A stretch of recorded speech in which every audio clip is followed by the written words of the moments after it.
To enable the extra dim feature from the quick panel on Samsung Galaxy S24 Ultra, first you have to add the extra dim icon to the quick panel.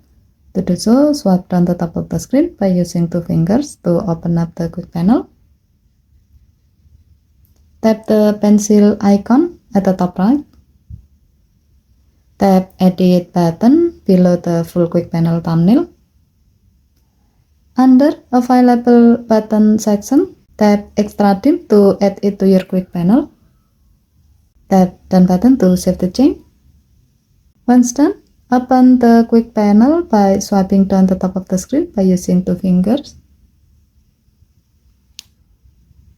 Find the Extra Dim icon. And then tap the Extra Dim icon to quickly enable the Extra Dim feature with its current intensity. You can tap this icon again to disable the Extra Dim feature.